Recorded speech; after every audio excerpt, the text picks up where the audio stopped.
Now, mind you, I had been in the prostitution and selling drugs by this time from 16 to 19. Last week, we learned Michelle Coleman, a young girl of 3 kids, was sexually abused by the adult men in her life and introduced to drugs and alcohol. I went to church as a child. My mom would send me, but she would never go. Living in Del Paso Heights as a teenager, she got deep into the thug life, not only abusing drugs and selling them, but later sold her own body. Because I sold drugs too. So if I thought I was going to get busted drug dealing, then I would switch my game. Okay? And I would mastermind and strategize, you know, who I was going to fool with and who I was not. One day, Michelle says she went back out on the street to make some extra cash. She didn't feel good about that day, but she needed the money. Because she had run away from home, this was about survival. So I went back out. Hey, baby, come over here. I got what you want. And I remember I got into this car with this man. Immediately, she felt uneasy about the stranger. She sensed something was wrong and deviant about his character. And we proceeded to go to an alley where I used to date. And this is the beginning of what could have been the end. And I said, okay, where's the money? And he came out with a gun to my head. Shut up or I'll blow your brains out! And at this point, something in me said, don't run.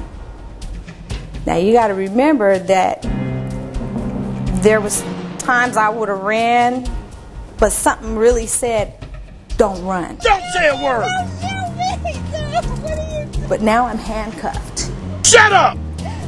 You say one word, you understand me? If you say one word, I'm gonna blow your brains out. Shut up! And just rode off with me.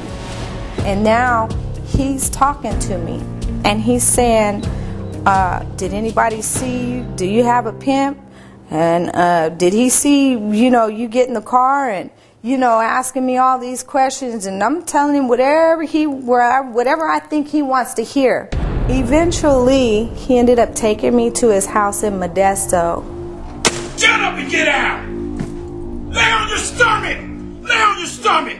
What he did was took earphones, like the Walkman earphones, and he super glued those right here. And he had the wires coming out of the top, and that's where he super glued my eyelids, where my eyeliner is. And then he put nylon on over, so the wires were coming out the top of the nylon.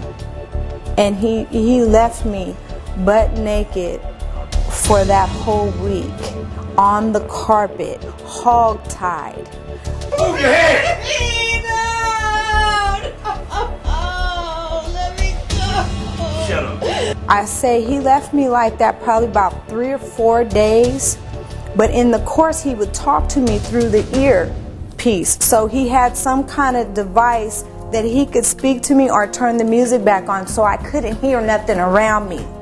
If anybody could have escaped because of the type of person I am, it would have been me, but I really could not escape.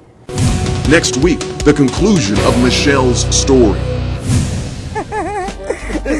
Come here, Mama. How did Michelle escape the deepest part of hell to experience God's great abundance of grace and victory, and her message to the youth and those who have been abused in the past? Now looking back, I can see God saved me so many times. I should have been dead. No, can't count how many times he saved me.